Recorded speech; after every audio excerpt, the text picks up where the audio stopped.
Nolensville is one of the fastest growing towns in Tennessee, thanks to years of work and support from individuals like Evelyn Bennett.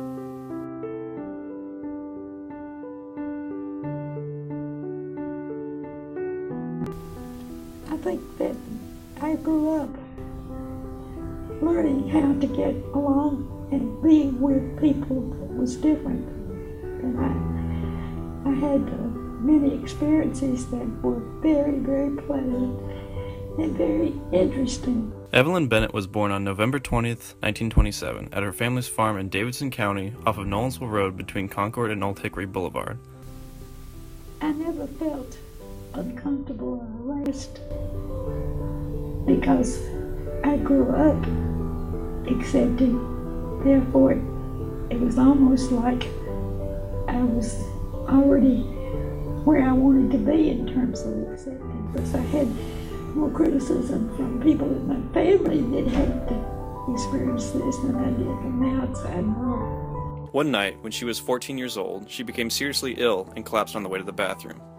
Following the incident, she was diagnosed with polio, and her life was changed forever. She went to the Warm Springs, Georgia Rehab Center from 1940 to 1941.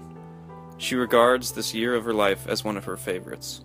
Franklin D. Roosevelt, who created the Rehabilitation Center, would often visit and have dinner with the patients who stayed there. She had the opportunity to share several dinners with the president himself.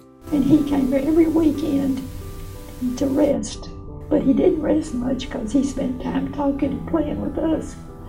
And at 14, this was neat, to be able to sit and talk to the President of the United States. And then they put our names all in a hat, and if your name was drawn out, you sat at the table with the President. And to me, this was a nice experience. He always brought his dog with him, and he'd feed the dog under the table, and you had to dress for dinner unless you were dying. He'd say things like, if you didn't want to go, you didn't say you didn't want to go, you'd rest and went anyway. After leaving Warm Springs, she went on to finish high school and study teaching at a number of different colleges. She is most widely known for her work at Haywood Elementary School, where she served as an educator for 29 years. White school close by, and the principal and I got together and we decided we'd integrate our schools long before anybody thought about integration. So we had programs together, field trips together, and no one thought anything about it. The children grew up knowing that these are our friends. After I became principal of the school, and children would get off the bus and see people standing outside the signs about integration, and the children would ask me, Miss Hyde, what are they doing? And I'd have to say, honey, they don't know you're in here. We're not going to tell them, so let's go on and work. During her first year of teaching, Evelyn had the privilege to hear Martin Luther King Jr. speak at Fisk University. In his speech, he spoke about relationships between races and how to live equally. In the early 50s, school integration reform was becoming widely introduced, resulting in nationwide revolts and protests.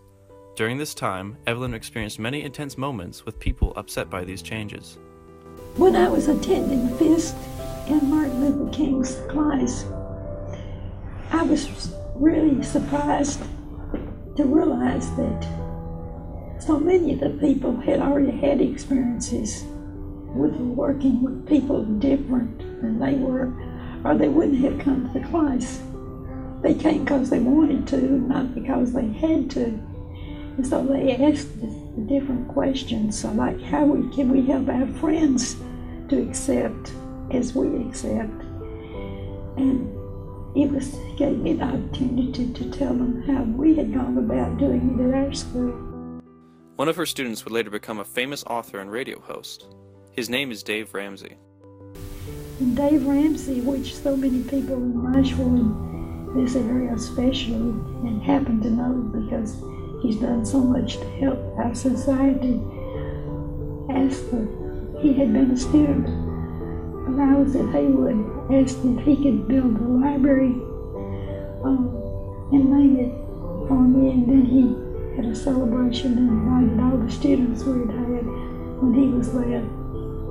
And that was a nice experience, and I appreciate his thoughtfulness and wanting us to have that experience. In her later years, Evelyn, along with her husband, Reverend Alfred Bennett, restored 2 historic homes in Nolensville.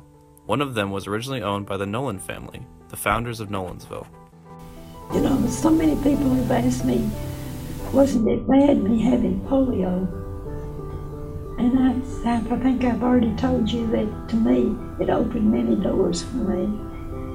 And I look back on my life and think it was one of the best things that ever happened to me, because it gave me an opportunity to see other people and how they live, to be away from home as a teenager and learn to adjust being away from home, how to handle a handicap and be able to get over that and master a handicap and go on with my education.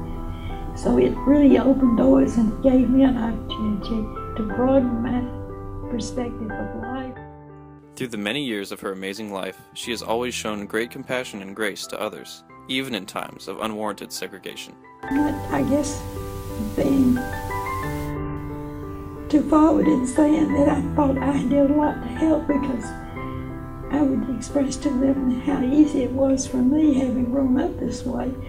And I didn't know anything other than just to be nice to people that are different.